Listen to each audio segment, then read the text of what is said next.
दिखाई दे रही है स्क्रीन? Yes ma'am. ओके, तो सबको दिखाई दे रही है। चलो स्टार्ट करते हैं। लास्ट क्लास में मैंने आपको डीएनए शुरू करवाया था। मैंने डीएनए के बारे में बताया था ये एक न्यूक्लियोटाइड का पॉलीमर है, और उससे पहले हमने न्यूक्लियोटाइड भी करा था, है ना। तो न्यूक्लियोटाइड का पॉलीमर है, इसका मतलब बहुत सारे न्यूक्लियोटाइड अगर मिल जाते हैं तो क्या बन जाता है? डीएनए बन जाता है। ठीक है बच्चों, तो डीएनए का आपको आई होप समझ आ गया होगा कि क्या है, स्ट्रक्चर किसने दिया था, कैसा स्ट्रक्चर है, डबल स्ट्रैंडेड है ना, इसको डबल हेलिक्स भी कहते हैं। कैसा है, स्ट्रैंड्स कैसे हैं दोनों? एंटी पैरेलल स्ट्रैंड्स हैं। ओके, तो ये सारी चीजें हैं, बेस पेयर रूल है इसमें, मैंने आपको बताया था। तो चलो देखते हैं इसका स्ट्रक्चर। ठीक है, इसका स्पाइरल स्ट्रक्चर देखते हैं हम, और फिर आपको और क्लियर होगा डीएनए। चलो, spiral structure of DNA. DNA का स्पाइरल स्ट्रक्चर देखते हैं, मतलब अगर हमें ये सेल में दिखे, सेल में हमें डीएनए मिल रहा है, दिख रहा है, तो वो दूर से तो हमें बॉन्ड्स तो नहीं दिखाई देगा, मतलब उसके पूरे अंदर की चीजें तो हमें नहीं दिखाई देंगी। हमें बाहर से क्या दिखाई देगा, तो वो मैं अभी बनाने जा रही हूँ। ओके, आपको, आपने कभी स्टेयरकेस देखा है बच्चों? एक घूमता हुआ स्टेयरकेस, बहुत अच्छी अच्छी बड़ी बिल्डिंग्स में एक इस तरीके का स्टेयरकेस, सीढ़ियां होती हैं इस तरीके की, यस और मैम। नीचे ऐसे निकल रही होती है। ठीक है, तो ऐसे कुछ है ना, निकल रही होती हैं, और स्टैक्स। आपने ऐसा स्टेयरकेस देखा है कभी? फिर आप घूमोगे, फिर आप उस साइड जाओगे, फिर आप घूम के नीचे इधर आओगे, फिर आप घूम के नीचे इधर, ऐसी स्टेयरकेस होती है, ऐसी सीढ़ियां होती हैं, आपने बहुत जगह देखी होंगी, मॉल्स में, ऊंची ऊंची बिल्डिंग्स में। इस तरीके का ही स्ट्रक्चर होता है हमारे डीएनए का। तो आप इस स्टेयरकेस को याद रखना। अब मैं इसका स्ट्रक्चर बनाने जा रही हूँ बच्चों। ओके, चलो, तो इसका पहला स्ट्रैंड बनाती हूं मैं। ठीक है, ये है इसका पहला स्ट्रैंड। ठीक है, अब इसका दूसरा स्ट्रैंड में बनाती हूँ। दूसरा स्ट्रैंड कैसे है इसमें, तो ग्रीन कलर ले लेते हैं।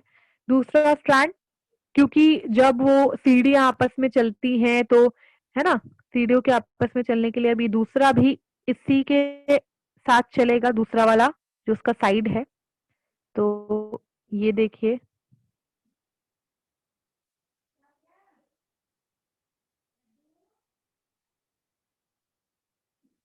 तो ये जो स्ट्रक्चर है ना बच्चों, ये कॉइल नहीं होता। इस तरीके का स्ट्रक्चर आप बहुत जगह बनते हुए देखते होंगे कि कभी कभी बुक्स में भी, बुक्स के फ्रंट में, है ना, आपने कितनी बार देखा होगा इस तरीके का स्ट्रक्चर, बहुत जगह देखा होगा।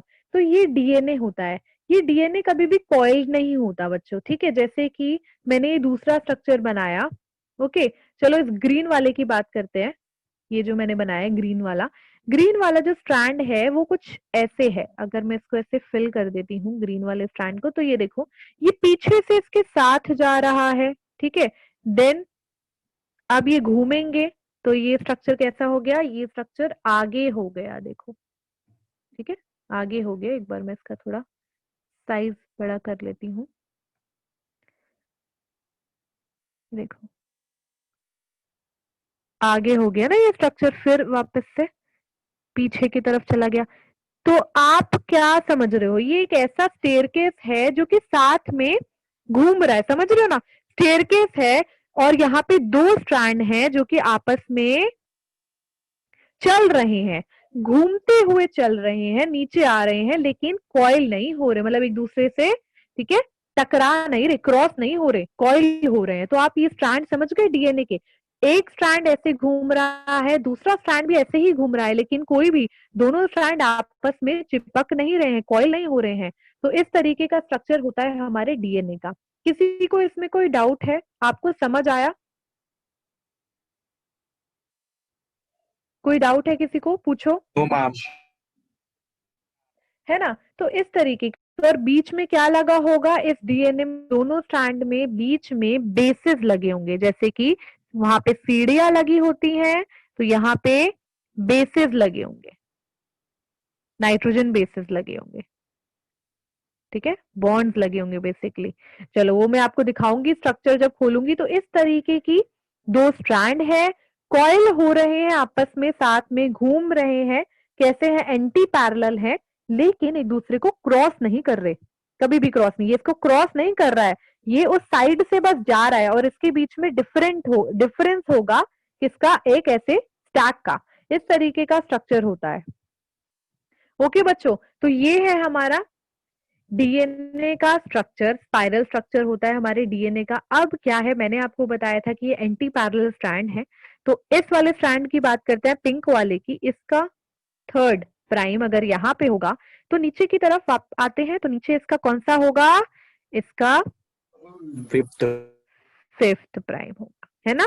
अगर हम इसकी बात करें ग्रीन वाले की, तो ग्रीन का ये फिफ्थ होगा, फिफ्थ फिफ्थ होगा, नीचे थर्ड थर्ड होगा। नीचे थर्ड होगा, ठीक है, क्योंकि ये एंटी पैरेलल होते हैं, तो थर्ड ये रहा, इसका फिफ्थ ये रहा, ऊपर फिफ्थ इसके साथ वाला और नीचे इसका थर्ड।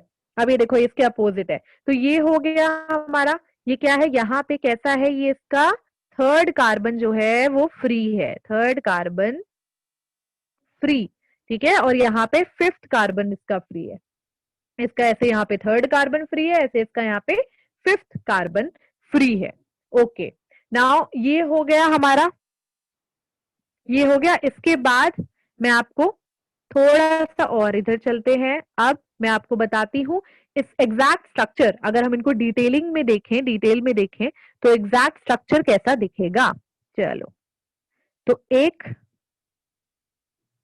पेंटोस शुगर, ठीक है, इसी का बना है, ठीक है, यहां पे लगा है फॉस्फेट, ठीक है, यहाँ पे फॉस्फेट लगा है, नीचे यहाँ पे क्या लगा है, OH, ठीक है, उसी के नीचे बच्चों एक और, क्योंकि ये मैंने क्या बताया था, ये न्यूक्लियोटाइड के पॉलीमर है डीएनए, ठीक है, जब नीचे वाला लगा है तो इसका यहाँ पे क्या लगा होगा, इसका यहाँ पे फॉस्फेट लगा होगा, और यहाँ पे बॉन्ड बन रहा होगा। इस बॉन्ड को क्या कहते हैं, कौन सा बॉन्ड बन रहा है यहाँ पे, ये phospho ester bond. Very good, ठीक है, तो यहाँ पे एक और पेंटोस शुगर, देन इसका नीचे क्या होगा, इसका नीचे OH होगा, यहाँ पे इसका फॉस्फेट ग्रुप लगा होगा, यहाँ इसका OH होगा, और ये अगेन बॉन्ड बन गया, ठीक है, ऐसे लगे होते हैं डीएनए, ठीक है, ऐसे डीएनए लगे होते हैं। अब ये वाला फॉस्फेट जहां पे लगा है, ये कौन सा है, एंड फिफ्थ एंड है, ऑब्वियसली इसका 3 एंड है, सिंपल, 5 और 3 आप समझ गए होंगे। दूसरी जगह, अब ये दूसरी चेन की बात कर रही हूँ, पहली चेन तो ऐसी हो गई, अब मैं सीधी बना रही हूँ, क्योंकि अब इस चेन को मैं घुमा के नहीं बना सकती, वैसे ही घूमी हुई होती है, जैसे कि साइड वाला स्ट्रक्चर बना है स्पाइरल, ठीक है, मैं सीधी बना रही हूँ। पहला स्ट्रैंड ऐसा हो गया, दूसरा स्ट्रैंड एंटी पैरेलल होता है, तो बच्चों क्या होगा, दूसरा स्ट्रैंड उल्टा होगा, ठीक उल्टा है, होगा, एंटी पैरेलल होगा, ये राइट हैंड देखिए, साइड मैम वो होगा फॉस्फोरस। तो यहाँ पे ये रहा हमारा, इसका OH ऊपर की तरफ थर्ड कार्बन पे इसका लगा है, देन ये है इसका फिफ्थ, जहां पे फॉस्फोरस लगा है, ठीक है, फॉस्फोरस लगा है, देन नीचे की तरफ भी बनाते हैं, ये रहा, ये क्या है, यहाँ पे इसका OH लगा है, और ये बन रहा बॉन्ड, ठीक है। अब उल्टे है ना, ये वाले एंटी पैरेलल है, ध्यान से देखना, ठीक है, फिर यहाँ पे भी ये जा रहा है, ये देखो तीसरा एंटी पैरेलल बेचारा, है ना, और यहाँ पे क्या लगा होगा, इसका OH, क्योंकि ये इसका थर्ड है, ठीक है, ये इसका क्या है, ये इसका 5 है, 5 पे इसका फॉस्फेट लगा होगा, ओके, फॉस्फेट लगा है 5 पे इसका, तो दिस इज फिफ्थ एंड, ठीक है, और यहाँ पे ये रहा इसका, इसको भी जोड़ देते हैं, और ये एक और बॉन्ड बन गया। तो आप देख रहे हो, आपने देख लिया होगा कि this is fifth, this is third, and this is third, this is fifth, anti parallel, ये एक साइड को तरफ है 5 to 3 है, तो ये 3 to 5 होगा। दोनों चेन्स कैसी हैं, दोनों चेन्स एंटी पैरेलल होंगी, ठीक है, एंटी पैरेलल की बात हो गई। अब हम बात करते हैं इसके बीच में बॉन्ड्स की बच्चों। तो मैंने आपको बताया था कि इसके पहले कार्बन पे क्या जुड़ा होता है, नाइट्रोजन बेस लगा होता है, तो यहाँ पे एडेनिन लगा होगा। तो कोई मुझे बताएगा कि यहाँ क्या लगा होगा?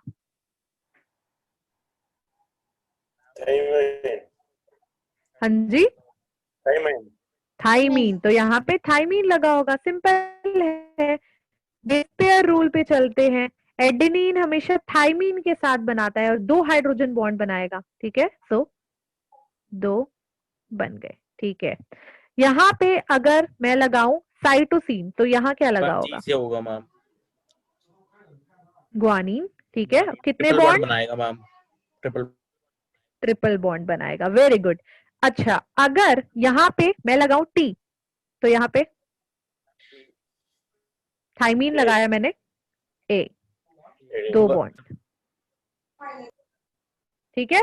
तो ये समझ आ गया, ये स्ट्रक्चर आपको क्लियर हुआ? आपको ये स्ट्रक्चर डीएनए का ऐसा ही स्ट्रक्चर होता है। और अगर हम इसको देखें तो ये घूमा हुआ होता है, दोनों ऐसी चेन्स आपस में घूम रही हैं, है ना, 2 ऐसे धागे आपस में कुछ डिस्टेंस के साथ घूम रहे हैं, तो वो डीएनए है। ये कभी भी आपस में देखो क्रॉस नहीं करेंगे। अगर मैं नीचे भी चेन बढ़ाती चली जाऊं तो कहीं भी ऐसी कोई क्रॉसिंग आपको नहीं दिखाई दे रही होगी। तो ऐसा एक स्ट्रक्चर है। और चेन्स कैसी है? कॉइल्ड है, स्पाइरल फॉर्म में ऐसे हो रही हैं। आई होप अब आपको ये क्लियर हो गया होगा। चलो बच्चों, और इसमें चीजें देखते हैं। अब इसमें क्या आपको देखने को मिलेगा? अब इसमें कुछ ग्रूव्स है, जहां पे ये जो ग्रूव है, ठीक है, ये जो छोटी ग्रूव है, इस वाली जगह को हम कहते हैं शेलो ग्रूव। ये हो गई इस डीएनए की शेलो ग्रूव। और जहां पे ये जो बड़ी बड़ी ग्रूव है, ठीक है, ये बड़ा है, ये फिर अगेन से शेलो ग्रूव आ गई, ये है डीप ग्रूव। डीप ग्रूव, ठीक है। तो ये रही डीप ग्रूव, ये है शेलो ग्रूव। ये वाली कौन सी होगी? अगेन ये भी शेलो होगी, ये भी इसकी शेलो ग्रूव होगी। ओके, अब हम कैसे इसको देखते हैं? अगर मुझे देखना है कि ये ऊपर इस पोजीशन पे था, देन उसके बाद वो घूम के, ठीक है, घूम के ऐसे वो घूम रहा है, देन फिर वो पीछे से है ना ऐसे करके आया, जब वो इस वापस में इस पॉइंट पे पहुंचा, तो ये जो है यहां इस शेलो ग्रूव से दूसरी शेलो ग्रूव तक क्या होगा? 1 टर्न, एक टर्न होगा इसका, ठीक है।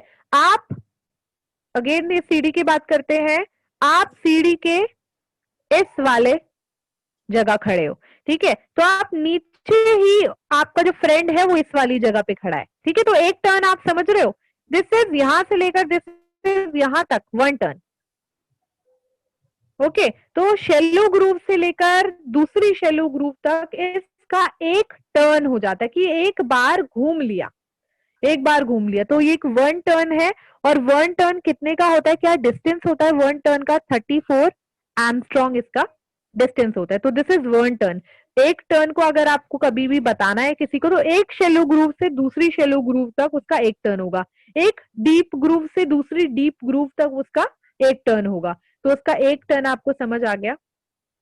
अगर हम देखें डीएनए के डायमीटर की बात करें, अगर मैं इसका पूरा डायमीटर देखूं ना कितना चौड़ा लंबा, तो इसी हिसाब से हम इसका डायमीटर देख लेते हैं ऐसे करके। तो इसका जो डायमीटर होता है बच्चों, वो होता है 20 एमस्ट्रॉन्ग, ठीक है। 20 एमस्ट्रॉन्ग क्या होता है इसका? डायामीटर। 20 एमस्ट्रॉन्ग इसका डायमीटर हो गया। अब इसके बारे में आपको क्लियर हुआ? किसी को कोई डाउट है तो पूछ लो। मैम सबको क्लियर हो गया डीएनए? आगे बढ़े, यस चलो। मैम, डीएनए में क्या हमने देखा? स्ट्रैंड हम 2 strands are anti parallel. Parallel, ठीक है। Strands are anti parallel and coiled. तो स्ट्रैंड कैसे है? एंटी पैरेलल है, और दूसरी बात कॉइल्ड है। दूसरा पॉइंट क्या है? 1 फॉस्फोईस्टर टर्न। बॉन्ड इज एक फॉर्म टर्न कितना है?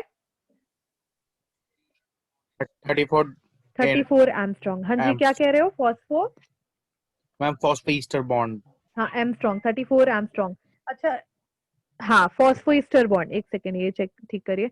अच्छा बच्चों, आपको मैंने बताया था पहले कि फॉस्फो ईस्टर बॉन्ड और इसको फॉस्फो डाई ईस्टर बॉन्ड भी कहते हैं, बताया था Yes, ना मैंने ma'am. आपको। Yes, ma'am. तो क्या है कि अगर ये एक फॉस्फेट जो है एक साइड से इससे बॉन्ड बना रहा है, ठीक है, ये इससे एक साइड से बॉन्ड बना रहा है, लेकिन ये फॉस्फेट इससे भी तो दूसरी साइड से भी तो बॉन्ड बना रहा है, इसीलिए हम इसको कभी कभी पूरे को मैं फॉस्फोडाई ईस्टर बॉन्ड कहूंगी, बिकॉज ये दो बॉन्ड बना रहा है, ठीक है। और अगर मैं बात करूं सिर्फ इस वाले की, तो ये फॉस्फो ईस्टर बॉन्ड है।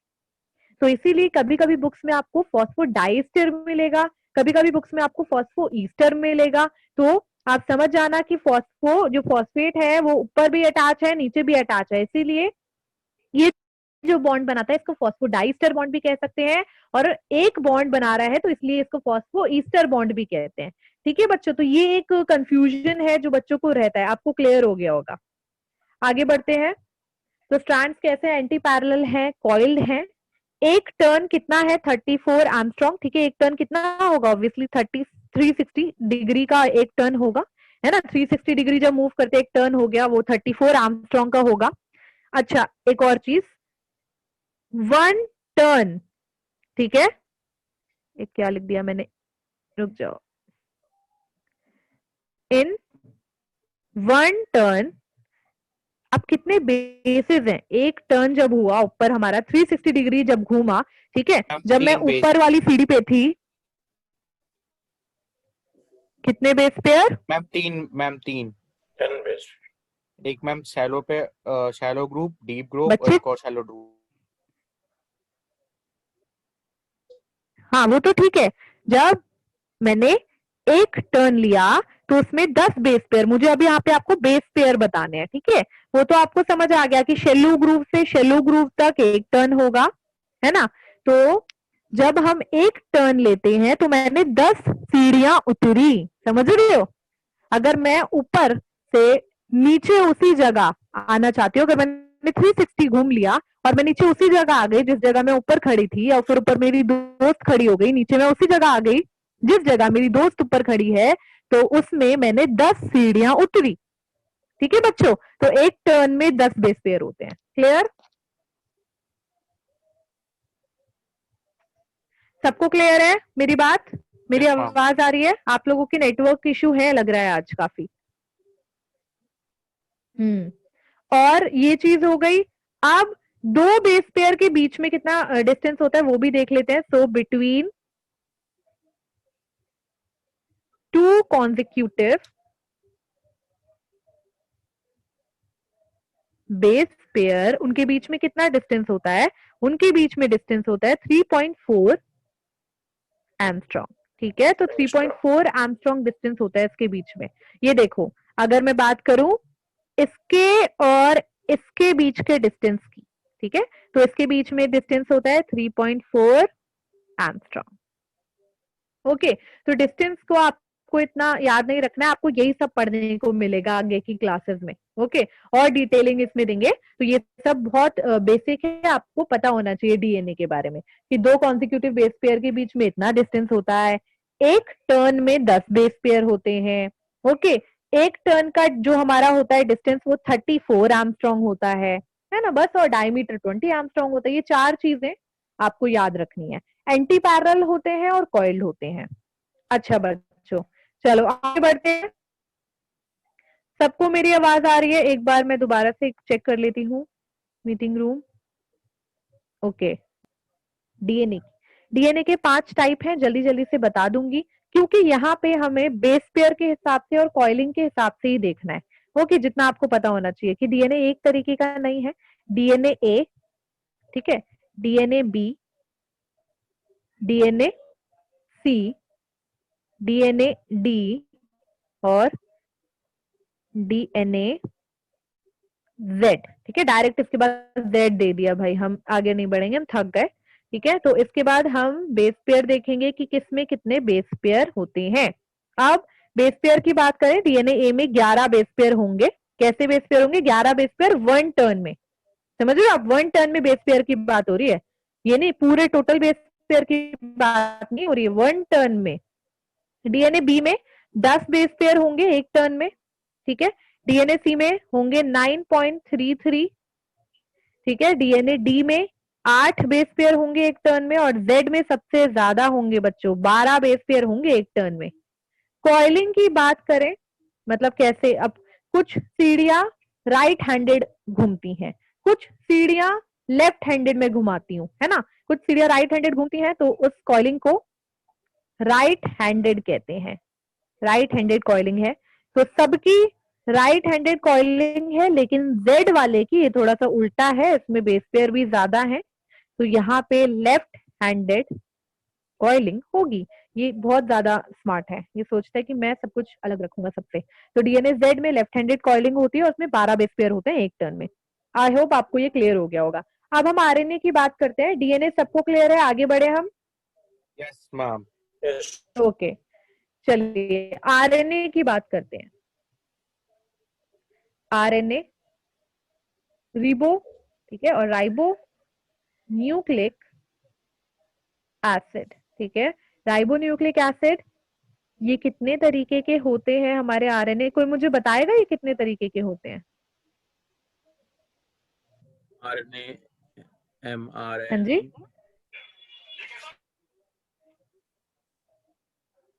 हम तेज आरएनए बोलो ए, थोड़ा। आरएनए बी, आरएनए डी, ऐसी कुछ। नहीं बच्चे, ऐसे नहीं होते। कोई और बताना चाहेगा?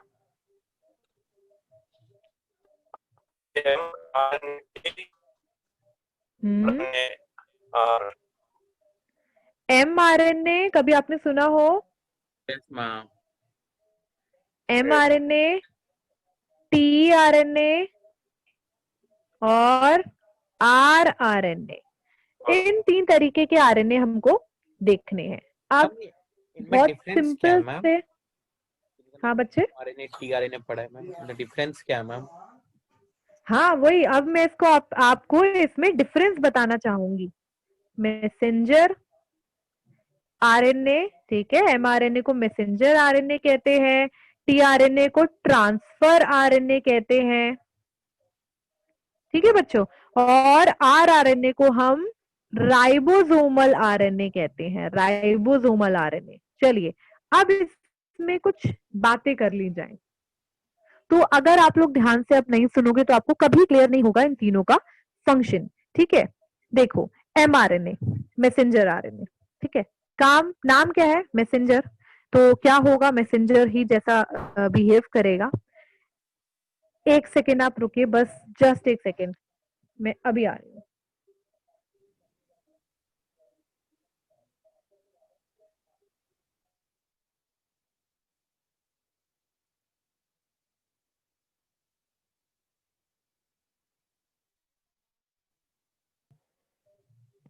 Yes ma'am. ओके, तो सबसे पहले हम बात करते हैं मैसेंजर आरएनए की, ठीक है। मैसेंजर आरएनए का सबसे पहले आप काम जान लीजिए। मैसेंजर आरएनए क्या करता है? ये कोड लेके आता है, ठीक है। तो ये मैसेंजर आरएनए राइबोसोम के लिए कोड लेके आता है, ताकि जो राइबोसोम है वो प्रोटीन बना पाए, ठीक है बच्चों, ये आप याद रखना। तो मैसेंजर आरएनए कहां से कोड लेके आएगा? मैसेंजर आरएनए डीएनए से कोड लेके आएगा, ठीक है। ये हमारी सेल है, सेल के अंदर इस जगह न्यूक्लियस है और न्यूक्लियस के अंदर डीएनए है, ठीक है। और बाहर कहीं, ठीक है, चलो इसकी बात करते हैं, एंडोप्लाज्मिक रेटिकुलम, इस पे लगा होता है हमारा राइबोसोम। ओके बच्चे, राइबोसोम क्या करेगा? राइबोसोम बनाएगा प्रोटीन, प्रोटीन बनाएगा राइबोसोम। लेकिन अब क्या है, राइबोसोम को प्रोटीन बनाने के लिए क्या चाहिए? राइबोसोम को प्रोटीन बनाने के लिए कोड चाहिए, ठीक है। राइबोसोम प्रोटीन बनाएगा तो उसको कोड चाहिए। भाई मैं क्या देख के प्रोटीन बनाऊं, मुझे कोड चाहिए, ठीक है। कोड है नहीं मेरे पास, डीएनए अंदर है जिसके पास है कोड। लेकिन डीएनए बाहर कैसे आए? वो तो न्यूक्लिक है ना, न्यूक्लियस के अंदर है, डीएनए बाहर नहीं आ सकता, राइबोसोम अंदर नहीं जा सकता, ये तो बड़ी दुविधा की बात हो गई। तो क्या होता है कि डीएनए और न्यूक्लियस के अंदर न्यूक्लियस के अंदर क्या बनता है? न्यूक्लियस के अंदर बनता है mRNA। इसके अंदर mRNA होता है। mRNA डीएनए से कोड ले लेता है। कोड लेता है मतलब कोड को कह सकते हैं स्कैन कर लेता है और फोटो कॉपी कर लेता है, हम ये कह सकते हैं। तो इस mRNA ने डीएनए से कोड ले लिए, स्कैन कर लिया, फोटो कॉपी कर लिया, ठीक है, ले लिया। अब ये जाएगा बाहर और राइबोसोम के पास जाएगा। ये गया राइबोसोम के पास। राइबोसोम के पास अब इसके पास सारे कोड है, कोड वाला mRNA राइबोसोम के पास गया। अब इसका काम आसान हो गया और इसने प्रोटीन बना दिया। ठीक है, आपको समझ आया mRNA का काम क्या है? मैम दोबारा से समझा देना।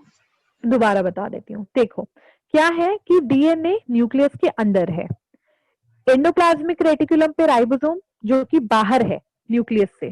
तो अगर राइबोसोम को प्रोटीन बनाना है तो उसको कोड चाहिए कि भाई मुझे कोड दो, तभी मैं प्रोटीन बना पाऊंगा, क्योंकि कोडोन्स होते हैं ना, आपने ये जो हमने सुने थे AUGTC, ये सारे डीएनए पे लगे होते हैं। इन्हीं कोड को मांग रहा है वो प्रोटीन बनाने के लिए। लेकिन भाई डीएनए कह रहा है मैं तो बाहर आ नहीं सकता यार, मैं तो अपने घर के अंदर न्यूक्लियस के अंदर हूँ। ठीक है, वैसे ही राइबोसोम कह रहा है भाई मेरी भी बहुत नाक ऊंची है, मैं तेरे घर नहीं आऊंगा कोड लेने, वो भी नहीं आएगा अंदर। तो क्या होगा, डीएनए एक मैसेंजर भेजेगा, तो वो अपने सारे कोड एक mRNA पे कॉपी करवा देगा। ठीक है, जैसे ही इसने कोड सारे कॉपी कर लिए, इसके बाद ये वाला जो mRNA है ये न्यूक्लियस से बाहर जाएगा और इस राइबोसोम के पास पहुंचेगा। जैसे ही इसके पास पहुंचेगा, अब इसके पास सारे कोड होंगे और राइबोसोम प्रोटीन बना देगा। समझ आया आप लोगों को? आप कोई डाउट किसी को? चलो, हाँ जी, किसको कोई डाउट है? होता है मैडम, हाँ जी, mRNA न्यूक्लियस के अंदर होता है। mRNA न्यूक्लियस के अंदर बनता है, न्यूक्लियस के अंदर होता है, अंदर बनता है, बनाना पड़ता है इसको। हाँ, इसको बनाना पड़ता है। तो ये हो गया। नाउ ये मैं रब कर देती हूँ। आई होप आपको mRNA का कंसेप्ट समझ आ गया होगा। अब हम बात करते हैं दूसरे की, tRNA की बात करते हैं। तो tRNA का काम है ट्रांसफर करना, क्योंकि ये ट्रांसफर RNA है। क्या ट्रांसफर करेगा भाई? तो बच्चों जब प्रोटीन बनना शुरू हो जाता है, राइबोसोम जब प्रोटीन बनाना शुरू कर देता है, ठीक है, तो राइबोसोम जो है बहुत चालाक है। राइबोसोम, इसको क्या बनाना है? इसको प्रोटीन बनाना है। प्रोटीन बनाने के लिए इसको कोड चाहिए, जो कि इसको किससे मिल गए? mRNA से मिल गए। चलिए, लेकिन इसको प्रोटीन बनाने के लिए अमाइनो एसिड भी चाहिए, क्योंकि प्रोटीन क्या है? प्रोटीन अमाइनो एसिड की तो चेन है। Yes ma'am. बिल्कुल। तो इसको क्या चाहिए भाई? ऊपर ही बताया था प्रोटीन जब पढ़ रहे थे, प्रोटीन अमाइनो एसिड की भी चेन है। तो कोडिंग आ गई। अब भाई इसको अमाइनो एसिड चाहिए। तो जब प्रोटीन बन रहा होता है तो ये जो अमाइनो एसिड, बहुत सारे अमाइनो एसिड हमारे साइटोप्लाज्म में घूम रहे होते हैं। ठीक है, अब राइबोसोम एक एक को तो पकड़ेगा नहीं, चल भाई इधर आ, तू इधर आ, तू इधर आ, है ना, वो फिशिंग नेट लेके थोड़ी बैठा है। तो वो भाई कोड आ गया उसके पास, वो अमाइनो एसिड का वेट करेगा। तो क्या होगा कि जो हमारा tRNA होगा, है ना, tRNA चालाक होगा। tRNA इन अमाइनो एसिड की चेन को पकड़ेगा। चेन को नहीं, चेन नहीं बनी होती ऑब्वियसली, अमाइनो एसिड अलग अलग घूम रहे होते हैं, ये तो मैंने प्रोटीन के लिए बताया था। तो इन अमाइनो एसिड्स को एक इधर है एक इधर है, साइटोप्लाज्म में घूम रहे हैं, इनको वन बाय वन पकड़ा और सबको लेके गया इस राइबोसोम के पास। तो अब अमाइनो एसिड भी आ गए, प्रोटीन बनाना है जिनसे, कोड भी आ गए। अब राइबोसोम प्रोटीन बना देगा। क्लियर हुआ? ठीक है, तो दोबारा बता देती हूँ, जब प्रोटीन बनना होता है तो सारे अमाइनो एसिड साइटोप्लाज्म में घूम रहे होते हैं। तो राइबोसोम को चाहिए वो सारे अमाइनो एसिड, लेकिन उन तक, राइबोसोम तक वो लेके कौन आए? तो ट्रांसफर आरएनए भाई इनिशिएटिव लेता है, मैं लेके आऊंगा। ट्रांसफर आरएनए सारे अमाइनो एसिड कलेक्ट करता है वन बाय वन और सारे अमाइनो एसिड को लेके आता है राइबोसोम तक। तब राइबोसोम अमाइनो एसिड की चेन्स को कनेक्ट करता है, उन पेप्टाइड बॉन्ड लगाता है और कोड के साथ, है ना, कोड फाइंड आउट करने के बाद और फिर उसके बाद वो एक प्रोटीन की चेन बनाता है, क्योंकि आपको पता है प्रोटीन ना डिफरेंट डिफरेंट प्रोटीन्स होते हैं, तो कौन सा प्रोटीन बनाना है उसी तरीके की कोड उसको डीएनए से चाहिए होते हैं, है ना। कुछ भी थोड़ी बना देगा, कोई भी अमाइनो एसिड कहीं भी बना दिया, कहीं भी रख दिया, ये पहले लगा दिया ये बाद में लगा दिया, ऐसे थोड़ी चलता है। चलिए, और जो हमारा राइबोसोमल आरएनए है, राइबोसोमल आरएनए कुछ नहीं करता, ये प्रोटीन बनने में हेल्प करता है। So they help in protein synthesis, बस ये प्रोटीन सिंथेसिस में हेल्प करता है, और राइबोसोमल आरएनए का कोई काम नहीं है। राइबोसोम वो देख लेंगे बाद में। अच्छा, क्या है बच्चों, जो राइबोसोमल आरएनए है वो किस में हेल्प करता है, वो प्रोटीन सिंथेसिस में ही हेल्प करता है। तो ये तीनों आरएनए के बारे में मैंने आपको बता दिया, ठीक है। चलो आगे बढ़े, एमआरएनए Yes, डिस्कस ma'am. करें थोड़ा सा। हाँ, एमआरएनए डिस्कस करते हैं अब थोड़ा सा, कि बेसिकली क्या नाटक है भाई एमआरएनए का। ये तो हमें पता चल गया अच्छे से कि अभी करता क्या है, ये कैसे करता है वो देख लेते हैं। एमआरएनए, और इसको हम कहेंगे मैसेंजर आरएनए। नाम भी बिल्कुल देखो बढ़िया से रखें ताकि आपको क्लियर हो चीजें, क्यों है ये मैसेंजर। अब मैंने आपको क्या बताया था कि एमआरएनए वहां पे होता नहीं है, उसको बनाया जाता है ना। पहले एमआरएनए कैसे होगा, बनेगा पहले एमआरएनए, ये नहीं कि भाई वो पड़े रहते हैं ऐसे, लो भाई कोड लेके चले जाए, ऐसे नहीं। पहले हमें भाई कोई कंपनी हमने शुरू करी है तो हमें डिलीवरी बॉय ढूंढना पड़ेगा, तो ऐसे ही इसको एमआरएनए पहले बनाना पड़ेगा। तो डीएनए बनाता है एमआरएनए, ठीक है। तो डीएनए ही बनाता है एमआरएनए। मैसेंजर आरएनए को कौन बनाता है, डीएनए बनाता है, एमआरएनए, ठीक है, डीएनए बनाता है। तो किस प्रोसेस से बनाता है, इस प्रोसेस को हम ट्रांसक्रिप्शन कहते हैं बच्चों, ठीक है। तो आप याद रखना, डीएनए जब ट्रांसक्रिप्शन करेगा तब वो बनाएगा एमआरएनए। मैं अभी आपको ट्रांसक्रिप्शन का प्रोसेस भी बताऊंगी कि कैसे एमआरएनए बनता है, ठीक है। अब हमें बच्चों क्या है, अब मैं आपको, चलो एमआरएनए बन गया, तो अभी हम बात नहीं कर रहे कि एमआरएनए कैसे बनता है, वो जस्ट मैं अभी थोड़ी देर में बताऊंगी। सपोज एमआरएनए बन गया, ठीक है, बन गया, या फिर अभी चलो एक हमारे पास आ गई है, ठीक है। अब बात किस चीज की आएगी, अब हमारे पास बात आएगी कोडिंग कोड्स को ट्रांसफर करने की। ओके, तो चलो मैं डीएनए और एमआरएनए का स्ट्रक्चर आपको ऐसे दिखा देती हूँ। तो ये है हमारा डीएनए के दो स्ट्रैंड, ठीक है बच्चों, डीएनए के दो स्ट्रैंड है, और अभी मैं इसे सिंपल ही बना रही हूँ। दोनों स्ट्रैंड है डीएनए के, बीच में कहीं बनेगा भाई एमआरएनए। तो क्या है बच्चे, यहाँ पे कोड कौन से लगे, यहाँ पे मैं आपको कोड बता देती हूँ। सपोज यहाँ पे ए टी जी सी, ठीक है, और ए टी जी सी यहाँ पे, ठीक है। अब दूसरे स्टैंड पे इसी के उल्टे कोड लगे होंगे, आपको पता है nitrogen bases, T A C G, T A C G, बिल्कुल ये है दो स्ट्रैंड डीएनए के। अब क्या होगा, एमआरएनए बनेगा। तो बच्चों आप याद रखना, अब उसको कोड क्या करना है, कोड ट्रांसफर करने हैं अपने आप से, ठीक है। मतलब इस डीएनए से उसको कोड ट्रांसफर करने हैं। तो दो स्ट्रैंड है, अब उसको सोचना है कौन से स्ट्रैंड से वो ले। तो बच्चों आप एक चीज याद रखोगे कि जो हमारा डीएनए एमआरएनए जो नया बनेगा उसको कैसे कोड चाहिए, तो हमेशा ना उसको ये पहला जो स्ट्रैंड है, ठीक है, कोडिंग स्ट्रैंड जो है, कोडिंग स्ट्रैंड, इसको कोडिंग स्ट्रैंड कहते हैं। क्यों कहते हैं वो भी मैं आपको बताऊंगी। ऐसे ही कोड चाहिए हमेशा, कभी भी इसको ऐसे कोड नहीं चाहिए, दूसरे स्ट्रैंड की तरह कोड नहीं चाहिए, हमेशा उसको इस वाले की तरह, इस वाले की तरह कोड चाहिए, इसकी तरह नहीं चाहिए। तो अगर इस वाले की कोड्स की तरह इसको कोड चाहिए, तो सबसे पहले उसने सोचा, है ना, एमआरएनए ने सोचा कि चलो मैं इसी के ट्रांसफर करना शुरू कर देता हूँ, मुझे तो इसी के कोड चाहिए। चलो इसने एमआरएनए यहाँ पे फॉर्म हुआ, तो इसके उल्टे ही कोड आएंगे। हमेशा कैसे कोड आएंगे, इसके अपोजिट कोड्स ही आते हैं जब भी कुछ चीज बनती है दूसरे स्ट्रैंड की। तो यहाँ पे ये स्ट्रैंड बना, और बच्चों यहाँ पे कोड्स आना शुरू हुए, विच इज यू टी, है ना, ए का यू, क्योंकि ये एमआरएनए है ना। एमआरएनए में मैंने आपको क्या बताया था कि वहां पे टी की जगह यू होता है, तो टी नहीं होता, यू होता है हमारे एमआरएनए में। तो ए की जगह जो कि टी होना चाहिए था, लेकिन हम क्या बना रहे हैं, एमआरएनए बना रहे हैं, तो ए की जगह यू, टी की जगह लेकिन ए, वो तो बिल्कुल सही है। जी की जगह सी, सी की जगह जी, ए की जगह क्या होगा, अगेन यू, टी की जगह ए, ठीक है, देन सी, देन जी।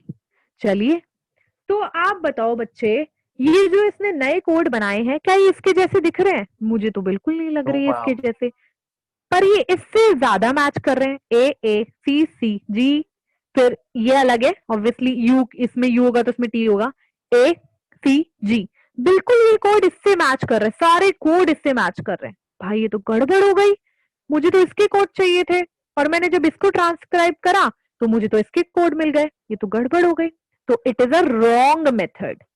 अगर मुझे इसके कोड चाहिए तो मुझे इसको ट्रांसक्राइब करना पड़ेगा, ये स्ट्रैटेजी है, ठीक है। तो उसको भाई समझ आ गया कि चलो अब तो मैं दूसरे वाले को करूंगा, अब वो कोडिंग वाले को नहीं करेगा, अब वो दूसरे वाले को करेगा। तो अब उसने दोबारा से इसमें A T G C, A T G सी, ठीक है, यहाँ पे T A C G, T A C जी। अब ये भाई साहब आ गए यहाँ पे, अब तो मैं इस वाले को करूंगा, क्योंकि आपको पता है अगर वो इसको करेगा तो उसको ये वाले कोड मिल जाएंगे। चलिए, अब यहाँ पे इसने बनना शुरू करा, और टी का क्या होगा बताइए, यू। आरएनए पे यू, टी का, ए मैम, ए तो ए ही होगा, मैम, ए लेकिन की मैम, जगह मैम देखो, ए की जगह यू हो ध्यान जाएगा। देखो, हाँ देखो, ए की जगह क्या आना चाहिए, टी आना चाहिए, यस मैम। लेकिन आरएनए की जगह, आरएनए में ए की जगह यू होगा, बस ये कंसेप्ट है, ये अलग है, बस ये, ठीक है, सॉरी, बस ये ओके वाला, मैम। ये भूल जाओ, आरएनए में ये है, तो ए की जगह यू, सी की जगह जी, जी की जगह सी, टी की जगह ए की जगह यू, सी की जगह जी, और देन सी। जी। अब इससे मैच करती हूँ, इस वाले से मैच करती हूँ, क्योंकि हमें ऐसे ही चाहिए, ए बिल्कुल, टी यू, हाँ ठीक है, जी सी, ए यू, फिर जी सी, अरे वाह, बिल्कुल मिल गए, हमें तो ये वाले मिल गए और हमें ऐसे ही चाहिए थे। तो इसीलिए बच्चों यही होता है, तो ये एक राइट मेथड है एमआरएनए के कोड कॉपी करने का, ठीक है। तो इस तरीके के स्ट्रैंड को हम कोडिंग स्ट्रैंड कहते हैं, जिसके हमें कोड चाहिए होते हैं, और इस तरीके के स्ट्रैंड को, जिसको वो ट्रांसक्राइब करता है बेसिकली, जिससे वो कोड लेता है, उस तरीके के स्ट्रैंड को टेम्पलेट स्ट्रैंड कहते हैं। क्योंकि डीएनए में 2 स्ट्रैंड होते हैं, तो उसको इंस्ट्रक्शन मिल जाते हैं, डीएनए को इंस्ट्रक्शन मिल जाते हैं कि भाई आपको ये वाली इंफॉर्मेशन भेजनी है, ये वाली नहीं भेजनी है। तो एमआरएनए को सोचना पड़ता है कि मुझे ये वाली इंफॉर्मेशन कैसे मिलेगी, और उसको सोचना भी नहीं पड़ता, उसको अपना काम पता है। आपको पता है कि अब क्या हो गया, ये कोडिंग स्टैंड हो गया, और एमआरएनए को पता है उसको यही इंफॉर्मेशन चाहिए, तो हमेशा एमआरएनए टेम्पलेट को ट्रांसक्राइब करेगा, इसीलिए इसका नाम टेम्पलेट रखा गया, क्योंकि वो एज अ टेम्पलेट वर्क करता है, क्योंकि इसका कोई काम नहीं है अब, इसको सिर्फ कोड, ठीक है, इस एमआरएनए से अपने कोड जैसे ट्रांसक्राइब करवाने, यहाँ पे ट्रांसक्राइब करवाने, और इसको पता है कि जब यहाँ पे ट्रांसक्राइब होगा एमआरएनए तो मेरे से तो अपोजिट कोड आएंगे इसके, लेकिन इससे सेम आएंगे। ओके, तो एमआरएनए कभी भी इस पे क्या बोलते हैं, कोडिंग पे ट्रांसक्राइब नहीं होता, हमेशा वो किस पे ट्रांसक्राइब होता है, हमेशा वो टेम्पलेट पे ट्रांसक्राइब होता है, ताकि उसको हमेशा ऐसे कोड मिले जैसे कोडिंग स्टैंड के हो। क्लियर है सबको, कोई डाउट किसी को? No ma'am. हाँ, तो आपको कोडिंग का समझ आ गया कि भाई कौन से स्टैंड से वो अपने कोड लेगा, क्योंकि ये मैंने आपको बात बता दी है। तो कोड ले लिया, अब ये आपको पता है कहाँ जाएगा भाई, भागा जाएगा राइबोसोम के पास प्रोटीन बनाने हैं। चलिए, अब मैं आपको एक बताती हूँ एमआरएनए कैसे बनता है। एमआरएनए बनाने की टेक्निक भी है कि पहले डीएनए होता है, ठीक है, ये जो मैंने ऊपर बताया सिंपली से एमआरएनए बन गया, ऐसे नहीं बनता, ठीक है। पहले ये होता है डीएनए, डीएनए हो गया, देन डीएनए के बाद सबसे पहले एमआरएनए नहीं बना देता, ये सबसे पहले एक स्ट्रक्चर बनाता है जिसको एचएनआरएनए कहते हैं। तो ये हमारा डीएनए का एक स्ट्रैंड है जहां पे एमआरएनए बनना है। सपोज इसको ये वाला मिल गया, टेम्पलेट मिल गया, ये रहा टेम्पलेट, यहाँ पे एमआरएनए बनाना है। तो सबसे पहले एमआरएनए नहीं बनेगा, सबसे पहले एक स्ट्रक्चर बनेगा प्राइमरी ट्रांसक्रिप्ट जिसको एचएनआरएनए कहते हैं। एचएनआरएनए में कुछ ऐसे स्ट्रक्चर्स होंगे बच्चों, कुछ डार्क और कुछ लाइट, ठीक है।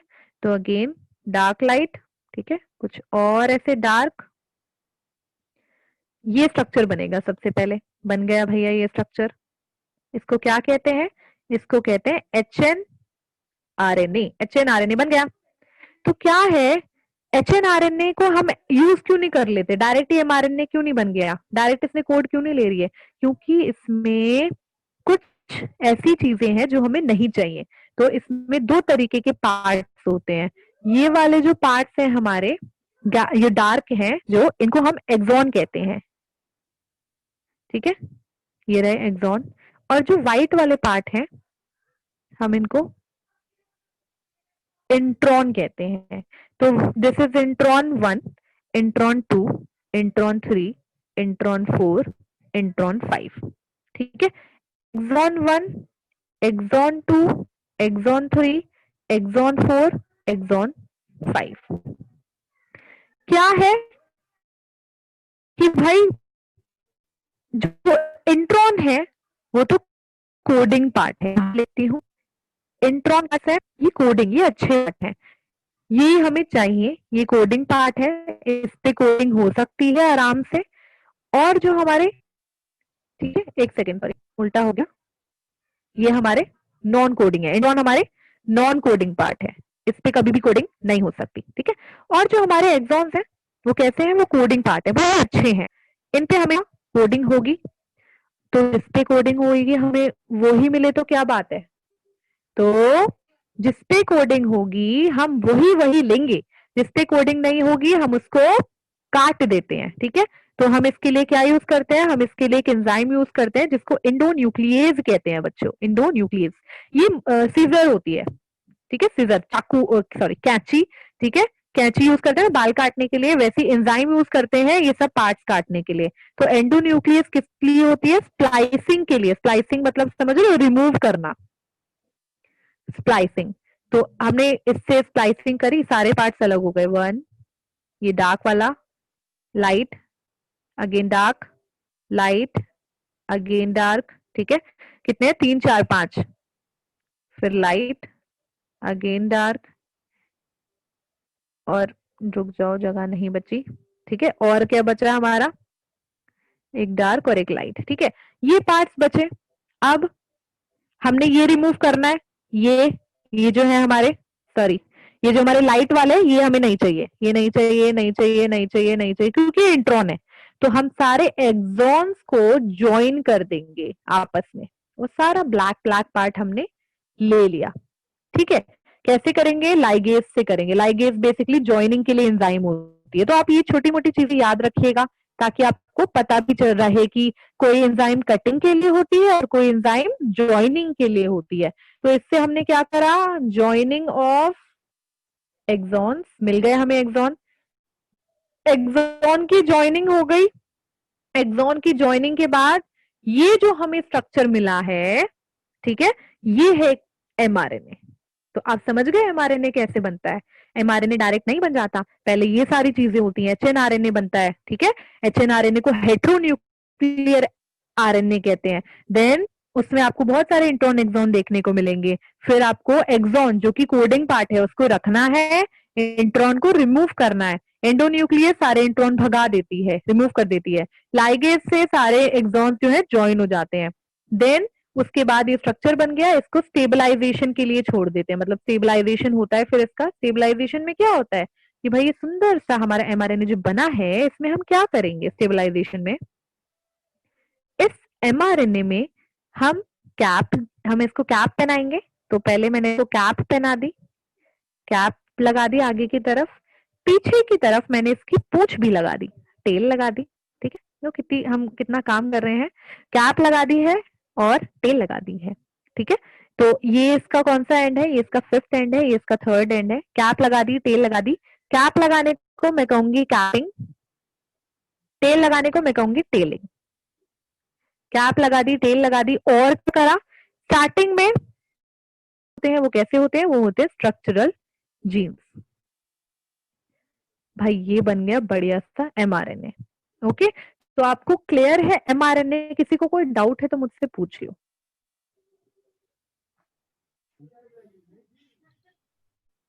कोई डाउट है किसी को? मैम हाँ जी पूछिए। HRNA वाला बता दीजिए कोई।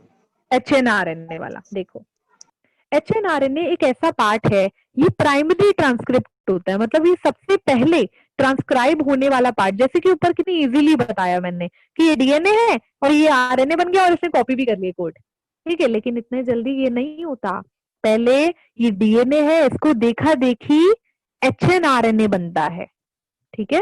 फिर एचएनआरएनए में बहुत सारे कोडिंग पार्ट होते हैं, नॉन कोडिंग पार्ट होते हैं। तो नॉन कोडिंग पार्ट का हमें कुछ करना नहीं है, उन इंट्रॉन्स को हम रिमूव कर देते हैं और हमें चाहिए कोडिंग पार्ट। कोडिंग पार्ट हमें क्यों चाहिए? ताकि इन कोड को कॉपी कर पाए हम। अरे कोडिंग पार्ट चाहिए, देखो यहाँ पे कोई भी आपको ऐसा पार्ट दिखाई दे रहा है जिसने कॉपी नहीं किया हो? सबने कॉपी किया है, तो इसीलिए ये कैसा है, ये फुल्ली फॉर्म्ड एमआरएनए मैंने यहाँ पे बनाया है, क्योंकि सबने कॉपी कर लिया, सारे प्लेसेस ने कॉपी कर लिया। लेकिन अगर ये एचएनआरएनए ही रहे भाई, तो इसीलिए इंट्रॉन्स को रिमूव करना है। कैची ली यानी कि इंडोन्यूक्लियस, इंट्रॉन्स को सब काटा, बल्कि सबको काटा। ये रहे हमारे, ठीक है, इंट्रॉन और एक्सॉन। चलो मैं बता देती हूँ, ये व्हाइट वाला इंट्रॉन, इंट्रॉन को काटना है, रिमूव करना है। ये है axon E1, E2, E3, E4, E5, ये हमें चाहिए। इन सबको हमने ज्वाइन कर लिया और ये अब हमारा कैसा पार्ट हो गया, पूरा कोडिंग पार्ट। अब ये फुली प्रिपेयर्ड है। उसके बाद मैं क्या करूंगी, उसके बाद स्टेबलाइजेशन के लिए मैं इसमें कैप लगाऊंगी, टेल लगाऊंगी, ठीक है। और इसके स्टार्टिंग के पार्ट को स्टार्ट कोडन कहते हैं, एंड के कोड्स को स्टॉप कोडन कहते हैं, और बीच में स्ट्रक्चरल जीन्स होते हैं। ओके, तो अभी आपको कोई दिक्कत है इसमें? एचएनआरएनए एक ऐसा पार्ट है जो कि सबसे पहले बनता है डीएनए से, ठीक है। तो डीएनए जब ट्रांसक्रिप्शन करेगा तो एचएनआरएनए बनेगा सबसे पहले, देन वो इतने सारे प्रोसेस से गुजर गुजर के एमआरएनए बनेगा, और उसके बाद वो कोड्स वगैरह कॉपी करेगा और राइबोसोम तक लेके जाएगा। चलो, किसी को कोई डाउट? आगे बढ़े। ये लेक्चर आपको दोबारा देखने की जरूरत बिल्कुल पड़ेगी, क्योंकि इसमें काफी सारी चीजें हैं, मैंने आपको बहुत सारी चीजें बताई हैं आज, ठीक है। और लाइगेज के बारे में भी ध्यान रखिएगा। कौन है लाइगेज? भाई लाइगेज ग्लू है ना, मैम ग्लू है ये।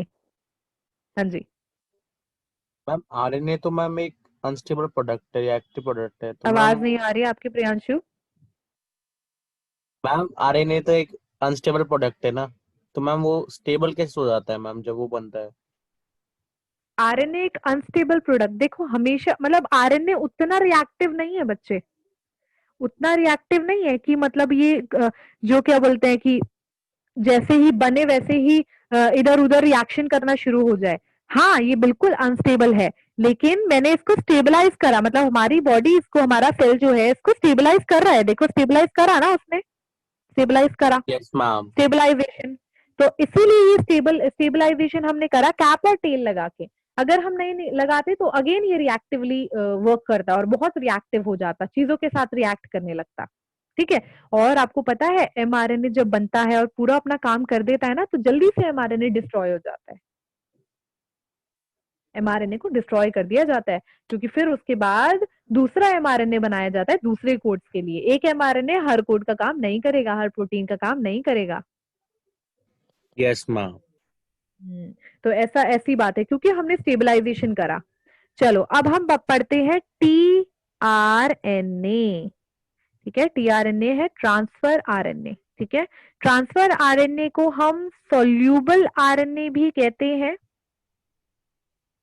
हम इसको सोल्यूबल आरएनए क्यों कहते हैं? क्योंकि ये क्या बोलते हैं कि ये सोल्यूबल हो जाता है कुछ चीजों में, जैसे कि NaCl में भी ये सोल्यूबल हो जाता है, ठीक है, तो ये सोल्यूबलाइज हो जाता है, ये ऐसा स्ट्रक्चर है, ये ऐसा आरएनए है जो कि सोल्यूबलाइज हो जाता है, तो इसीलिए इसको सोल्यूबल आरएनए कहते हैं।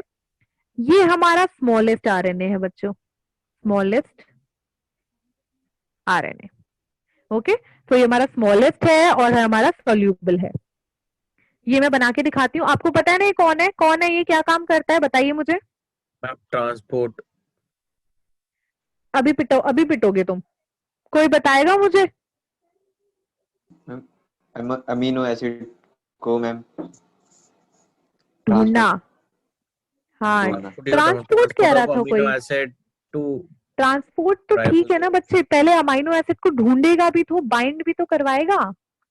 सोचो, अब इसने अमीनो एसिड को देखा, अब ऐसे जाके बस ऐसे मतलब कैसे ट्रांसपोर्ट करा देगा, देखते ही थोड़ी जाएगा, उसके बाद भाई बाइंड करवाएगा उसको अपने ऊपर, बाइंड करवाया, फिर उसको लेके आया, फिर मतलब वो जो लेके आने वाला प्रोसीजर है वो है ट्रांसपोर्ट। तो आप ये कह सकते हो, ट्रांसफर कह सकते हो, है ना। इसको ट्रांसपोर्ट तो बहुत सारी चीजें करती हैं, है ना, वेसिकल भी तो चीजें ट्रांसपोर्ट करती है, तो उसमें ट्रांसपोर्ट नहीं, हम ट्रांसफर कह सकते हैं, वहां से यहाँ ट्रांसफर करना, कहते नहीं है इसको, इस पैकेज को यहाँ से वहां ट्रांसफर कर दो। यस ये मैम। तो जाना भी है और फिर आना भी, पूरा उसमें दोनों होता है। चलो अब हम स्ट्रक्चर बनाए, स्ट्रक्चर कुछ बहुत ही अलग होगा, ठीक है, रुक जाओ एक सेकेंड। तो ये देखिए,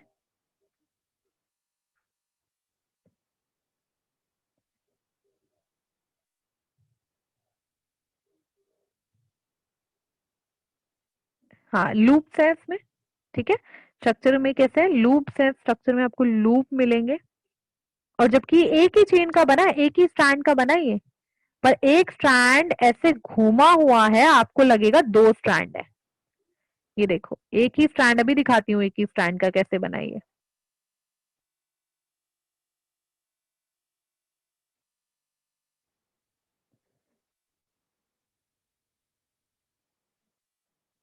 ये देखो लूप बन गया, तो एक यहां से शुरू हुआ, दिस इज थर्ड एंड, और यहां से शुरू हुआ, दिस इज 5 एंड, यहाँ पे खत्म हुआ, दिस इज 5 एंड, ठीक है।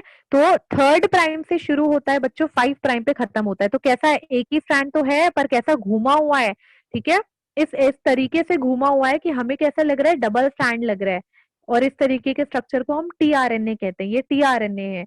जबकि आरएनए तो कितना प्लेन था, सिंपल सा एक लाइन बना दिया था, टीआरएनए देखो कैसे इतना चालाक है, क्लोवर शेप का है ना, बिल्कुल लीफ जैसा लग रहा है, कोई पत्ती जैसा लग रहा है। ओके, तो ऐसा है ये हमारा टीआरएनए। ओके, टीआरएनए में अब ये पूरा स्ट्रक्चर जो मैंने बनाया है, अब ये कुछ ना कुछ तो होगा, तो चलो इसकी साइट्स देखते हैं। ये वाली जो नीचे साइट है, ठीक है, ये जो नीचे की तरफ साइट है, ये जो लूप है, नीचे वाला लूप है ना बच्चों, इसमें 3 लूप आपको दिख रहे होंगे, नीचे वाला जो लूप है इसको मैं एंटीकोडन लूप कहूंगी, एंटीकोडोन लूप, या फिर हम इसको आर्म भी कह सकते हैं, एंटीकोडोन आर्म।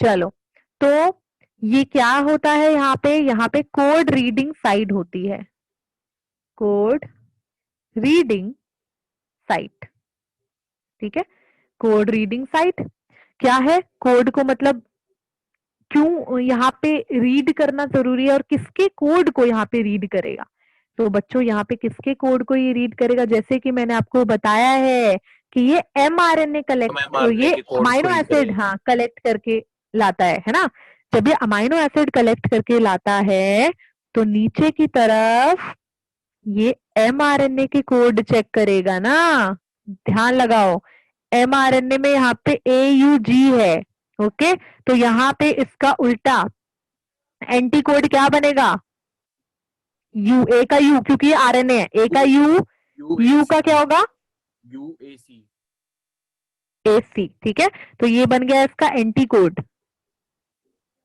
कोड बन गया यहाँ पे।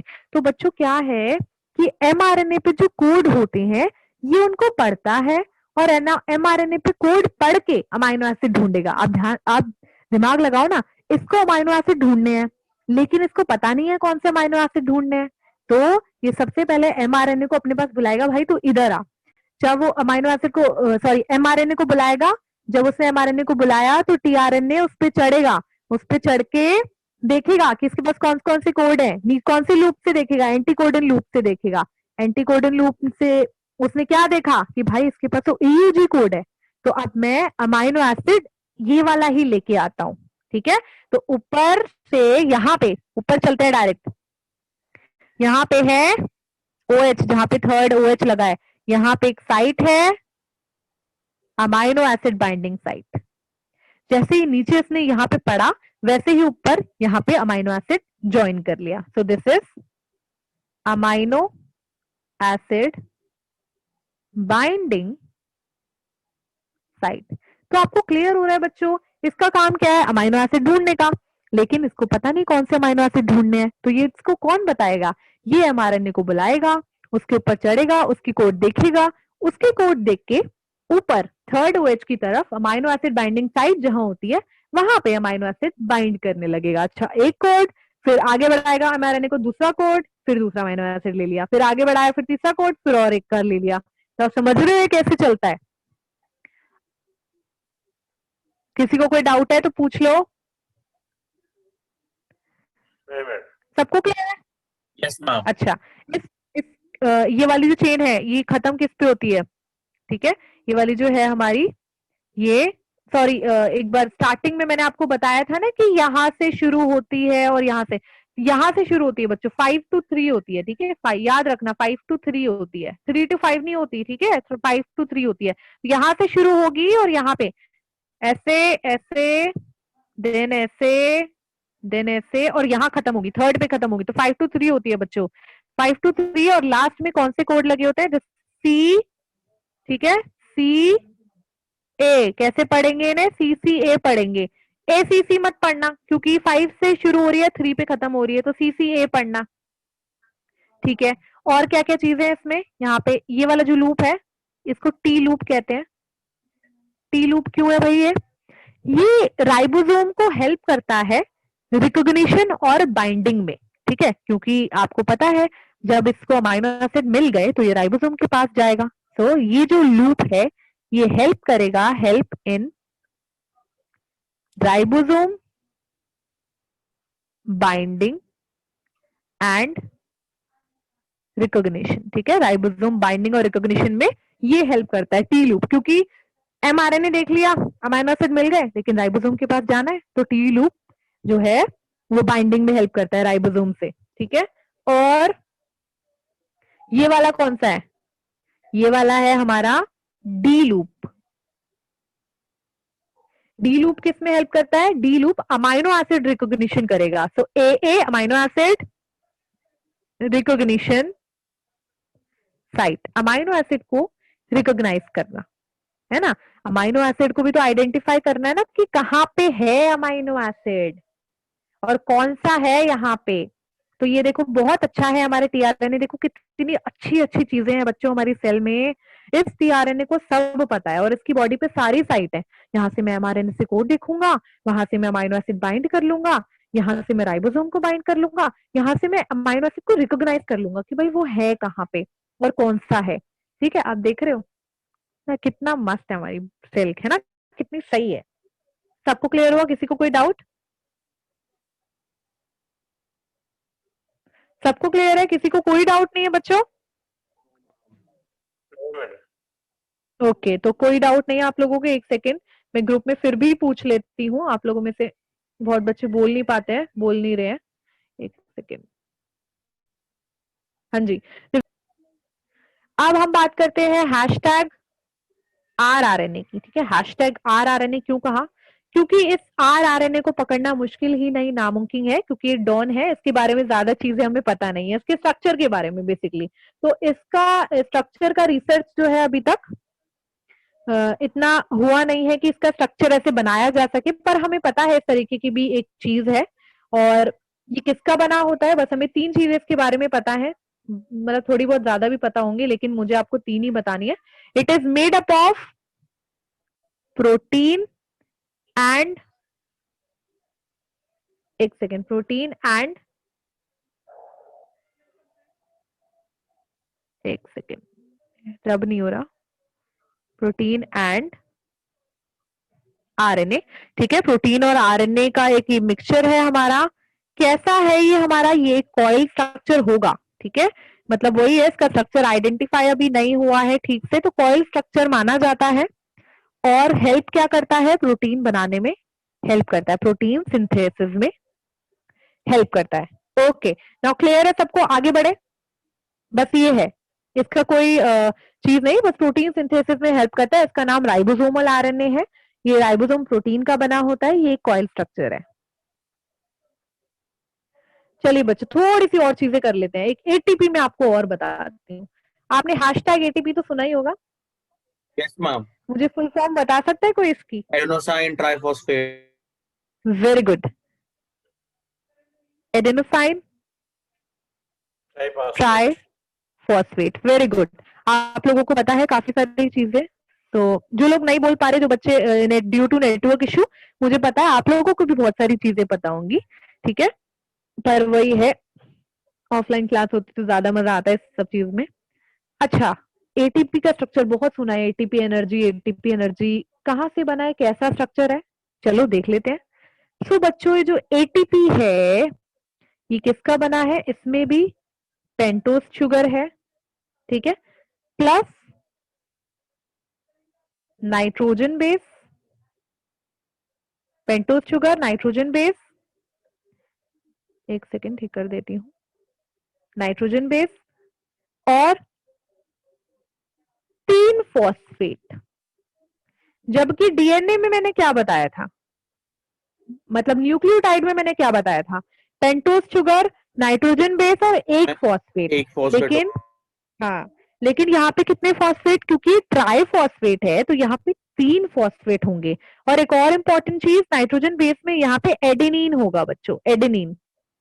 देखो ना, एडेनोसिन, तो एडेनिन होगा, है ना, एडेनिन और 3 फॉस्फेट होंगे। तो ये जो 3 चीजें हैं, इससे मिलके हमारा एटीपी जो है बना है। अब इसका स्ट्रक्चर मैं आपको एक बार दिखा देती हूँ। This is pentose sugar, okay. Pentose sugar again, यहाँ पे कौन सा लगा होगा नाइट्रोजन बेस? मुझे बताएगा कोई? एडेनिन। एक पे नाइट्रोजन बेस लगता है, कौन सा बताइए? एडेनिन लगेगा मैम, नाइट्रोजन। एडेनिन लगा होगा, एडेनिन, बिल्कुल ठीक है। ये फर्स्ट, ये सेकेंड।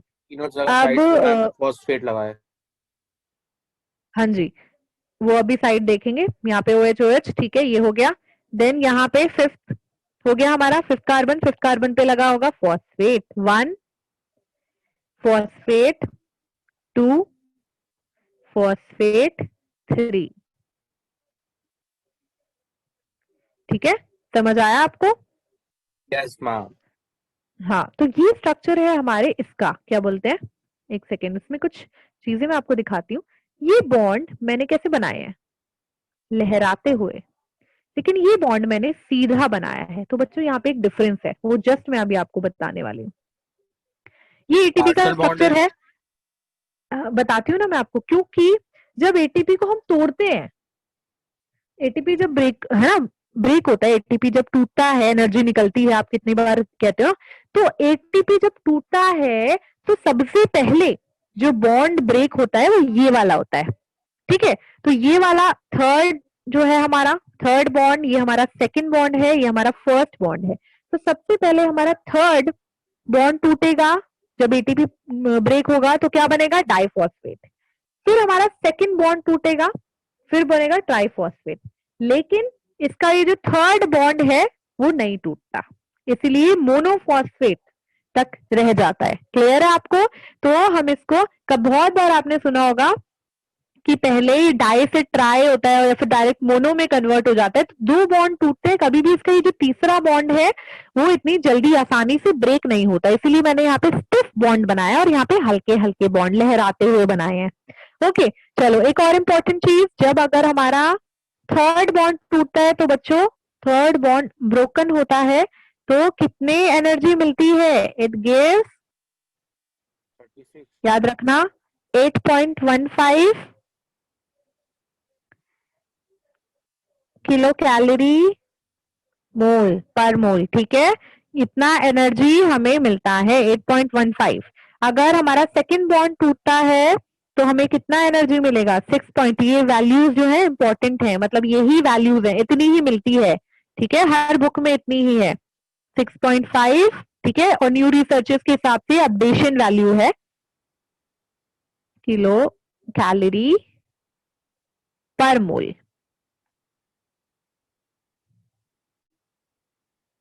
ठीक है। तो 8.15 और 6.5 इतनी एनर्जी हमें मिल सकती है, इतनी एनर्जी मिलती है जब ऐसे बॉन्ड इसके टूटते हैं। ओके, तो ये हो गया हमारा, बस हल्का सा एक पॉइंट और बताना है, देन क्लास खत्म।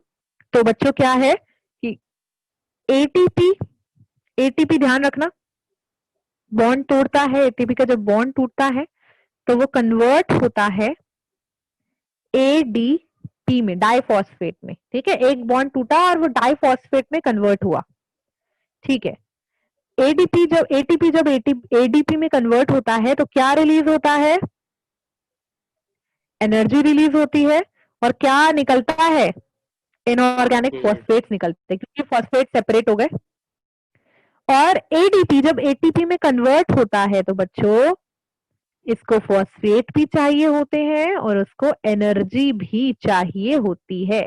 ओके, तो ये एक साइकिल आप याद रख सकते हो एटीपी का। एटीपी साइकिल होता है ये, जब एटीपी एडीपी में कन्वर्ट होता है तो एनर्जी निकलती है, और जब वो वापस से एटीपी में कन्वर्ट होता है तो एनर्जी उसको चाहिए होती है, ठीक है। This is ATP cycle. किसने दिया था वो मैं आपको बताती हूँ। ये जो हमारा लोहमैन है, ठीक है, लोहमैन नाम के हमारे साइंटिस्ट थे, डिस्कवर्ड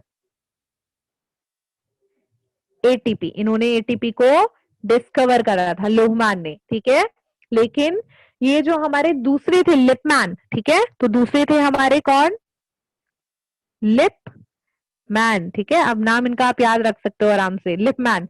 लिपमैन ने बताया था कि एटीपी जो है एनर्जी देता है, एटीपी से हम एनर्जी ले सकते हैं, तो इसीलिए लिपमैन को एटीपी साइकिल का फादर कहते हैं, फादर ऑफ एटीपी साइकिल। जबकि लोहमैन ने तो डिस्कवर करा था, उसको नहीं कहते, लेकिन हम लिपमैन को कहते हैं। तो लिपमैन कौन है? Father of ATP